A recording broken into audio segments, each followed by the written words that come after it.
Maestra en Estudios de Arte y licenciada en Historia del Arte por la Universidad Iberoamericana. Cuenta con más de 15 años de experiencia en docencia universitaria impartiendo clases de Historia del Arte. Hoy es directora del Museo de la Medicina Mexicana de la Facultad de Medicina de la Universidad Nacional Autónoma de México. Saludemos gratamente a Nuria Galán, la apasionada historiadora que enlaza el arte con las ciencias médicas. Muchas gracias, es un honor estar aquí y compartir lo que más me gusta, que es hablar de la historia social a través de las imágenes. Así que hagamos un viaje visual a través del mundo de Luca Pacioli, a través de la expansión que aconteció en el siglo XV y que se materializó en el siglo XVI. Podemos ver en la imagen una hermosa obra del misterioso pintor Da Costa. Se conocen muy pocas obras de él. Una de estas narra la mítica expedición de Jonás y los argonautas en busca del vellocino de oro. En la Edad Media, en el principio del Renacimiento, también los europeos buscaban su vellocino de oro, pero tenía olor a canela, a clavo, a nuez moscada, tenía la suavidad de la seda, o buscaban las complicadas decoraciones de los damascos, las joyas, igualmente las porcelanas chinas. Así que tendrían que emprender largos viajes, vínculos comerciales con el mundo que hasta ese entonces conocían. Sin embargo, en la búsqueda de estos territorios tan preciados que dotaban de productos, se toparon con otro mundo para ellos completamente desconocidos.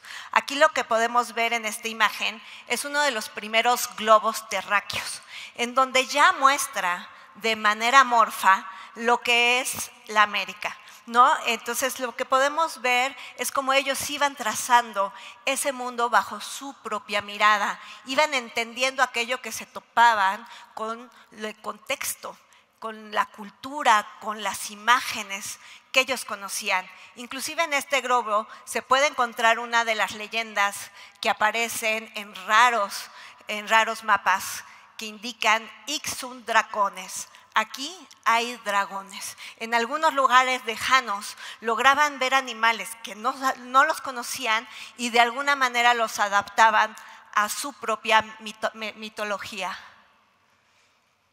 Esta búsqueda hacia tierras lejanas y hacia los productos de lujo que le podrían dar llevó a la burguesía a enriquecerse, a dotarse de objetos preciosos, a cambiar paulatinamente su vida cotidiana.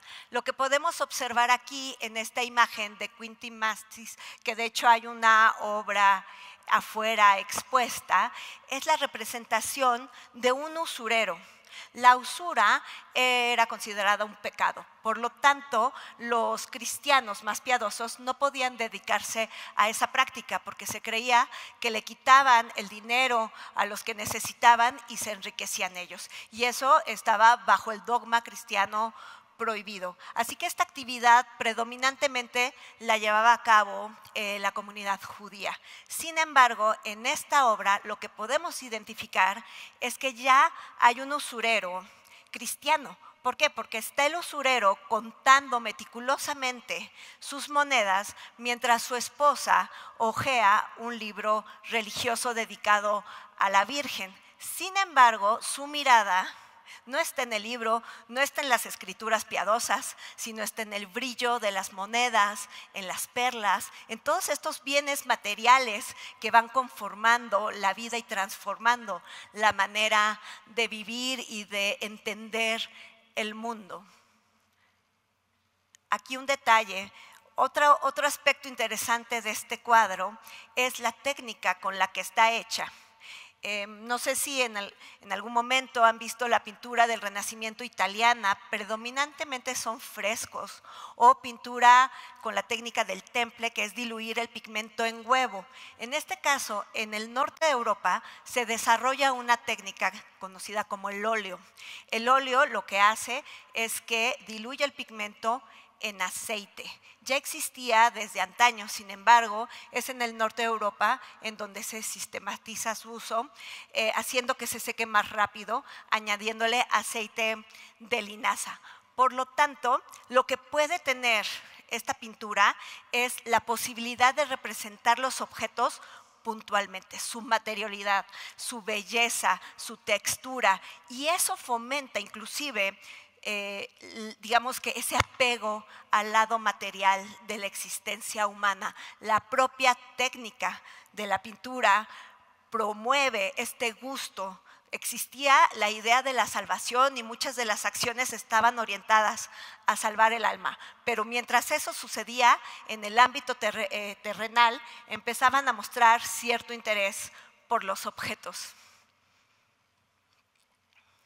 Tanto interés por los objetos que se da la acumulación de los objetos. Como podemos ver, esta obra ya del siglo XVII, que representa un Kunstkammer, una cámara de pinturas, como se le conoce, una pinacoteca, una colección privada de una persona, posiblemente de la familia, de alguna familia monárquica, pero poco a poco la burguesía también empieza a copiar estas actividades. Y lo que podemos observar dentro de este gran acervo está presente la obra del prestamista y su esposa.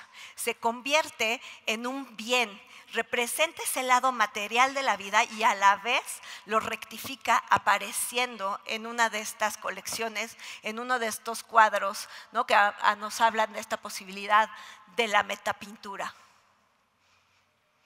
Esta burguesía enriquecida busca representarse a sí misma, rodeada de objetos suntuosos, no solo por su presencia material, sino por su capacidad simbólica, como lo vemos en este cuadro de Jan van Eyck, a que se le atribuye haber sistematizado la técnica del óleo y con ello la posibilidad de representar meticulosamente los objetos.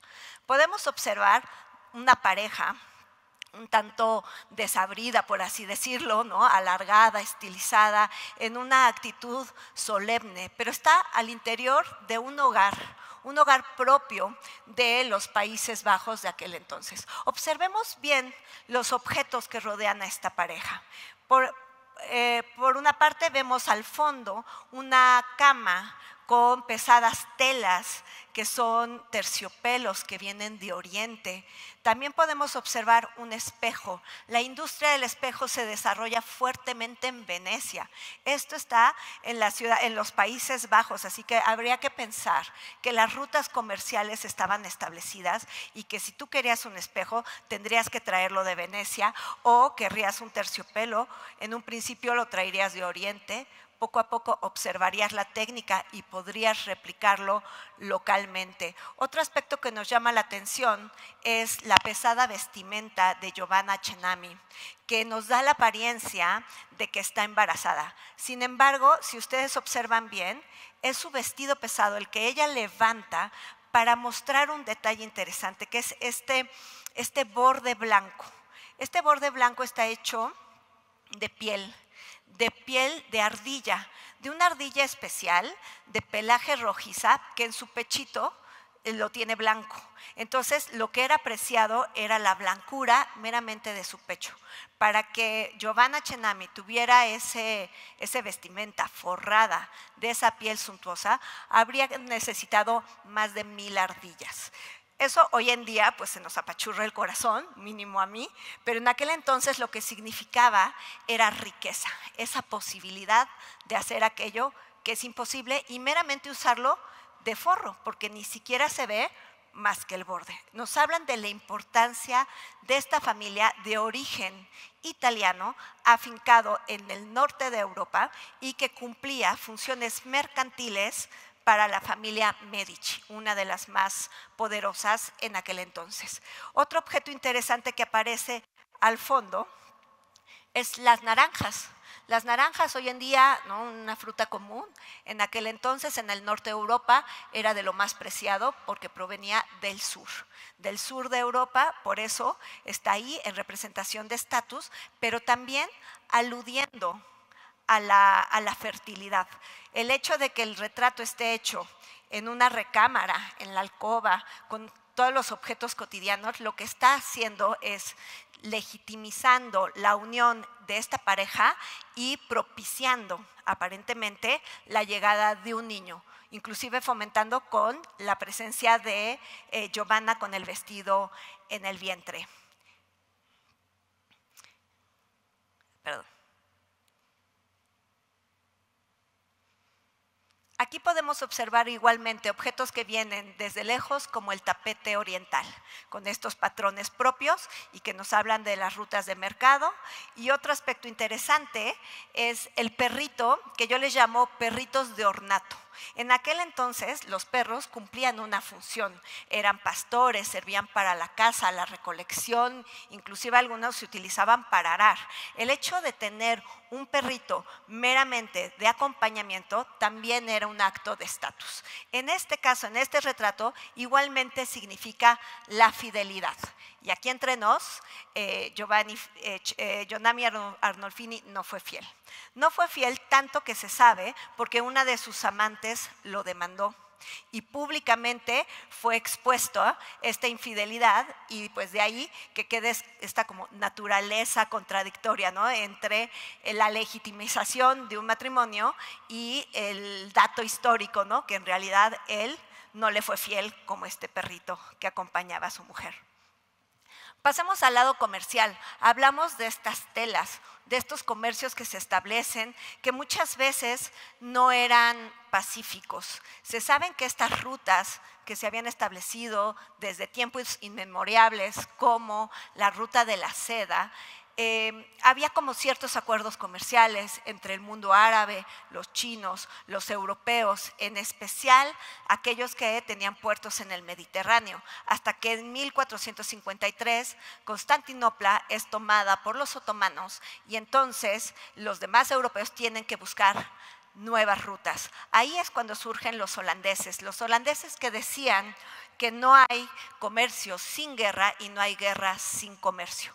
Ese era su lema. Entonces, pese a que hay como esta idea de una proto-globalización, también hay que pensar que se dio en muchos casos con extrema violencia debido a la codicia de esta, por un lado, la clase monárquica, pero también esta clase burguesa que quiere ir cada vez más subiendo de estatus. Así podemos ver la representación de un mercado con distintos objetos de lujo, inclusive un ropero con las telas que eran sumamente costosas. Unas telas que igualmente no perdían la oportunidad de ser representadas en las obras de arte. Pese a lo trágico, a lo piadoso que podría ser el tema, también servía de ejemplo para mostrar su poder. Aquí vemos uno de los cuadros más espectaculares que da el Renacimiento nórdico, que es el Descendimiento de la Cruz de Roger van der Weyden. Lo que observan es como un espacio agorafóbico, no hay posibilidad de aire, está clarísima la presencia de la muerte de Cristo, en un momento trágico en donde su cuerpo desvanecido hace que su madre igualmente desfallezca y simule, ¿no?, la forma en la que cae el cuerpo de Cristo. Sin embargo, también al ver los detalles podemos observar sedas, damascos, este abrigo enorme que tiene el personaje que detiene los pies de Cristo y que está en actitud lastimoso, al igual que una especie de turbante que se llamaba chaperón, pero que igualmente imitaba a los turbantes que venían de Oriente, a los mercaderes árabes. Podemos observar que es también una obra piadosa, pero también una obra en donde se marca el estatus, el gusto por el lado material de la existencia, gracias a la gran habilidad que tienen estos pintores de llegar hasta el más mínimo detalle y poder representarlo fielmente. Otro de los motivos que hacía que la gente arriesgara su vida y se lanzara a territorios lejanos era la búsqueda de la panacea medicamentosa, el medicamento que curara todos los males. Igualmente que las especias, ¿no? Como bien les mencioné, la nuez moscada, aparte de ser sumamente aromática y apreciada en la gastronomía, se creía, tras la peste negra, que era uno de los productos que podían curar la peste. Hoy en día se sabe que en cantidades no adecuadas puede causar demencia, puede dañar severamente. O sea, si lo usamos en nuestras galletas en Navidad, no hay ningún problema. Sin embargo, si excedemos la dosis, como bien dice Galeno, el veneno está en la dosis, es que podemos causarnos un daño neurológico importante. Sin embargo, en aquel entonces, pues se creía que era de las pocas cosas que podría remediar la terrible peste que entra en 1347 y que en los primeros 4 años, según algunos datos, acaba con un tercio de la población, o inclusive hay quienes sostienen que acabó con la mitad de la población europea. Entonces estaban estos maravillosos lugares, las boticas, en donde se resguardaban los simples compuestos, muchos de ellos provenientes de tierras lejanas, en donde podemos observar a la clienta ricamente vestida, con posibilidades de comprar y acceder a estos tratamientos, al boticario que mide en sus balanzas, porque eran carísimas. O sea, realmente 3 granitos de pimienta era una pequeña riqueza. Se sabía que un saquito de pimienta correspondía al salario de un trabajador de toda la vida, ¿no? Entonces eran objetos realmente muy caros y había que medirlos con extremo cálculo.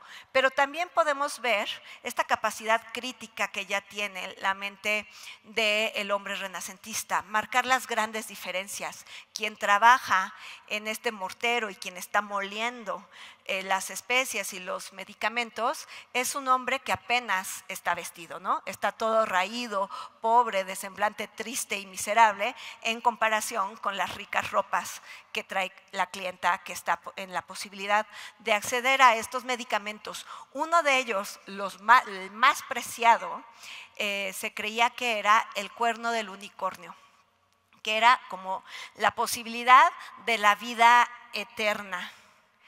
Y estaba en todas las boticas. El hombre medieval y renacentista creía firmemente que sí había unicornios y que habitaban en los bosques, en las tierras lejanas, y formaban parte de su imaginario zoológico.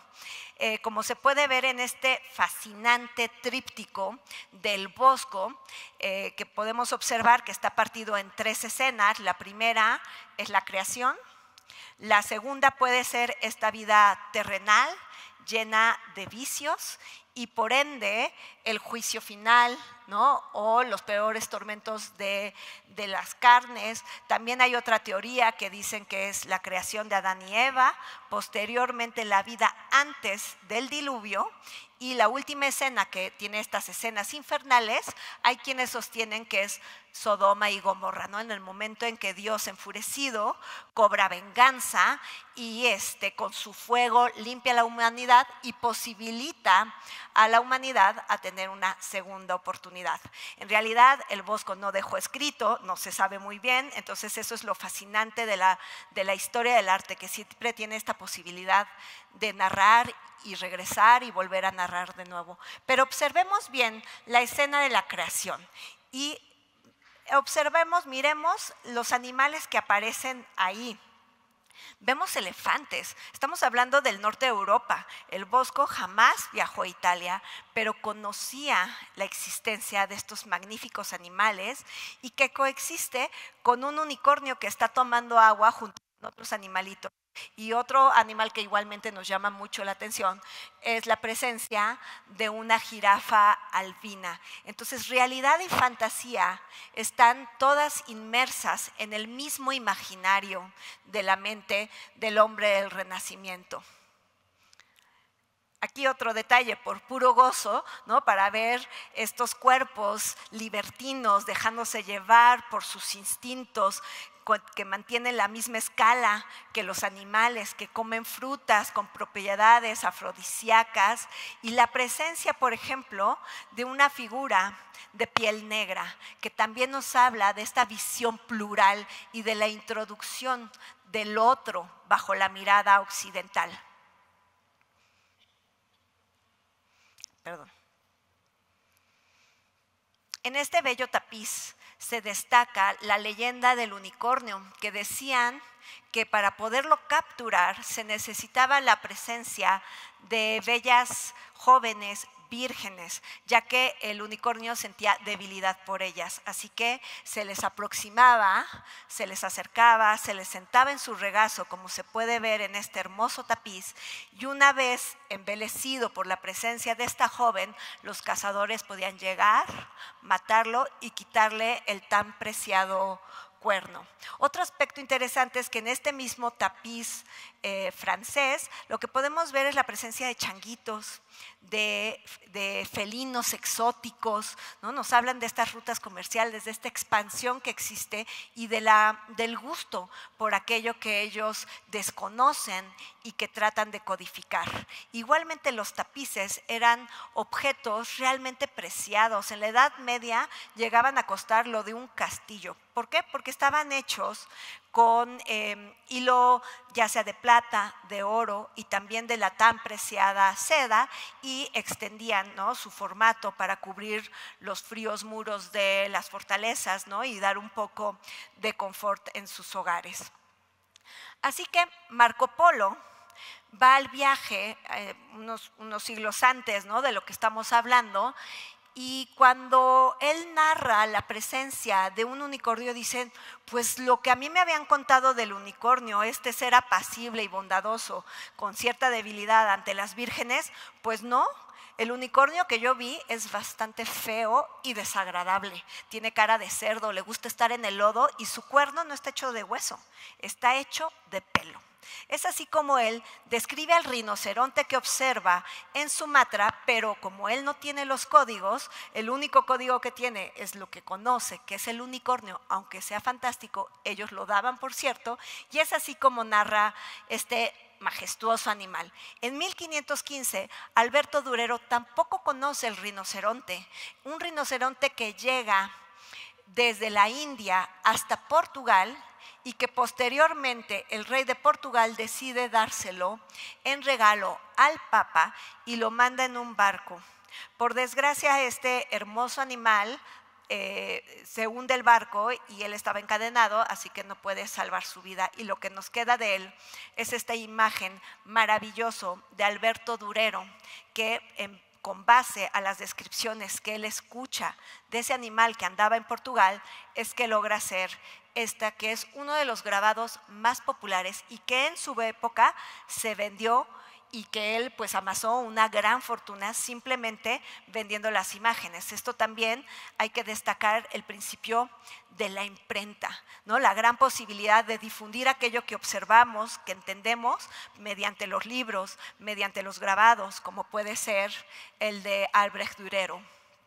A diferencia de la imprenta, también existen los libros que se conocen como los manuscritos, aquellos que solo hay uno, pero que narran una historia similar, pero es una historia nuestra, la del Códice de la Cruz Badiano. Este fastuoso libro pequeño, un recetario medicinal que existe y que hoy se resguarda en el Museo de Antropología y que estuvo durante siglos perdido en la Biblioteca Vaticana, habla del mestizaje, habla del conocimiento y de las riquezas de estas tierras, de la historia de dos indígenas, un médico que cuidaba la salud de la escuela, de los estudiantes de la escuela de Tlatelolco, y un estudiante que sabía latín. Se le pide que haga este libro con las propiedades medicinales de las plantas para mandárselas al rey y con eso conseguir la hegemonía del mercado de las plantas medicinales. Aquí vemos algunas de sus ilustraciones hechas por los tlacuilos. Tlacuilos significa el que escribe pintando, que es una joya y que vale la pena conocer. Así, el mundo de Luca Pacioli, aquel que encontró, pero también aquel que él dejó a través de sus investigaciones. Aquí, en este homenaje que se hace de marquetería, podemos observar el poliedro de Luca Pacioli, pero también los instrumentos del geómetra, aquel geómetra que midió su mundo bajo su propia mirada, sus anhelos y sus preocupaciones. Muchas gracias.